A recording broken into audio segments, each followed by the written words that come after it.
Praise the Lord. இன்றைக்கான வசனம், புலம்பலும் அழுகையும் மிகுந்த துக்கம் கொண்டாடலுமாகிய கூக்குரல் ராமாவிலே கேட்கப்பட்டது. ராகேல் தன் பிள்ளைகளுக்காக அழுது அவைகள் இல்லாதபடியால் ஆறுதல் அடையாதிருக்கிறாள் என்று. இந்த வசனத்திற்கும் எரேமியா 31:15க்கும் அதிக தொடர்புண்டு. இன்னும் சொல்லணும்னா, அந்த தீர்க்க தரிசனம் தான் இந்த வசனத்தின் மூலமாக இந்த காலகட்டத்தில் நிறைவேறி இருக்கிறது. எரேமியா 31:15 என்ன சொல்லுது? ராமாவிலே புலம்பலும் கசப்பான அழுகையுமாகிய கூக்குரல் கேட்கப்பட்டது. ராகேல் தன் பிள்ளைகளுக்காக அழுது தன் பிள்ளைகள் இல்லாதபடியால் அவைகளின் நிமித்தம் ஆறுதல் அடையாதிருக்கிறாள் என்று கர்த்தர் சொல்லுகிறார். இந்த தீர்க்க தரிசன காரியம்தான் இந்த காலத்தில், அதாவது மத்தேயு சொல்கிற காலத்தில் அது நிறைவேற்றப்பட்டிருக்கிறது. எப்படி அது நிறைவேற்றப்பட்டுச்சு, ஏன் ராகேல் அழுகிறாள் அப்படிங்கிறத பார்க்கலாம்.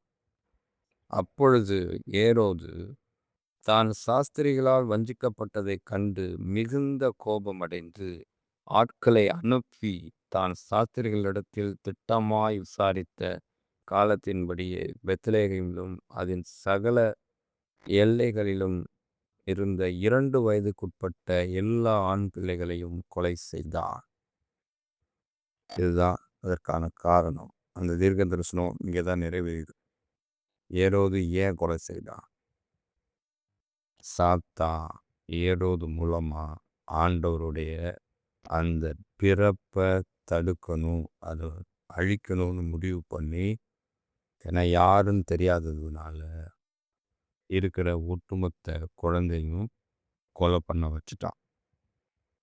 ஆண்டவருடைய பிறப்பை தடுக்கணும்னு நினச்சி சாத்தான் செய்த சூழ்ச்சி.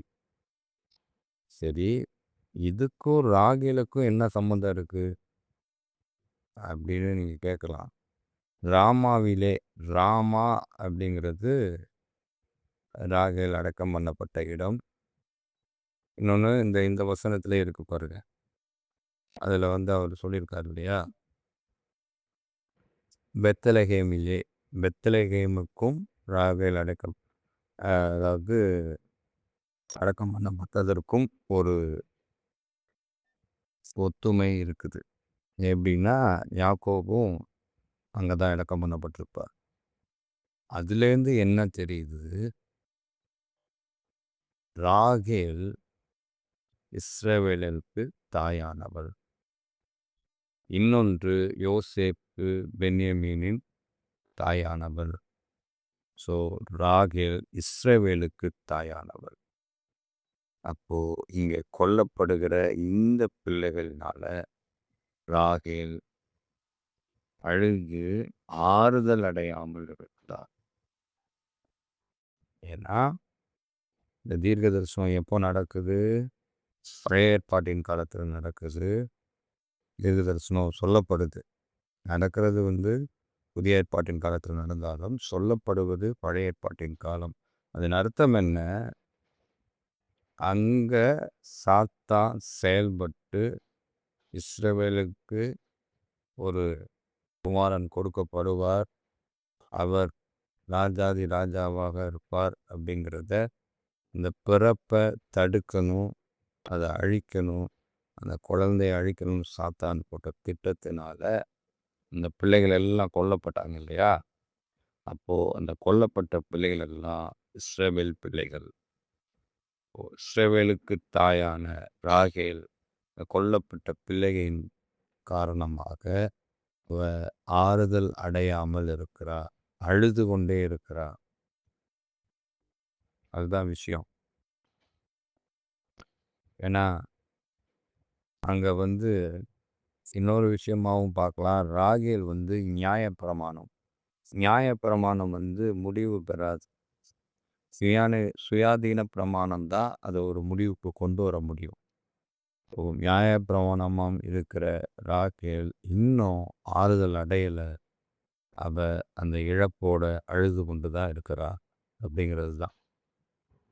என் ஜனமாகிய குமாரத்தியின் நொறுங்குதலின் நிமித்தம் கண்ணீர் சொரிகிறதினால் என் கண்கள் பூத்து போகிறது, என் குடல்கள் கொதிக்கிறது, என் ஈரல் இளகி தரையிலே வடிகிறது. குழந்தைகளும் பாலகரும் நகரத்தின் வீதிகளிலே மூர்ச்சித்து கிடக்கிறார்கள். இறந்து போனாங்க இல்லையா இந்த பிள்ளைகள், 2 வயதுக்கு உட்பட்ட ஆண் பிள்ளைகள், அவங்களுடைய தாய்கள் இடுகிற துக்க நிகழ்வு தான் இந்த வசனம். இதற்கு இன்னும் அதிக ஒத்து போடுறது, ராகேல் இது போல துக்கித்து கொண்டிருக்கிறார். ஏன் ராகேல் துக்கித்து கொண்டிருக்கிறார்னா, ராகேல் சுயாதீன பிரமாணத்துக்குள்ளேயே வரல. அவ பாதியிலே ராமாவிலே அடக்கம் பண்ணப்பட்டுட்டா. அதனால ராகேல் துக்கித்து கொண்டிருக்கிறார். அதுதான் அங்க விஷயமே. ராகேல் முழு பிரயாணத்தையும் முடிக்கல. ராகேலுடைய பிரயாணம், இந்த ஆவிக்குரிய பிரயாணம் பாதியிலே முடிக்கப்பட்டிருக்கு. அந்த கானானுக்கான பிரயாணம், பரலோக கானானுக்கான பிரயாணம் பாதியிலே முடிக்கப்பட்டது. அதனால ராகேலால ஆறுதல் அடைய முடியல. ஏன்னா இளைப்பாறுதலுக்குள்ளேயே அவ போகல. சுயாதீன பிரமாணமாக இருந்தால் தான் அவள் இளைப்பாறுதலுக்குள்ளேயே பிரவேசிக்க முடியும். அவள் நியாயப்பிரமாணமாக இருக்கிறதுனால அவள் இன்னும் அழுது கொண்டே இருக்கிறாள். இதுதான் இந்த வசனத்தின் அர்த்தம்.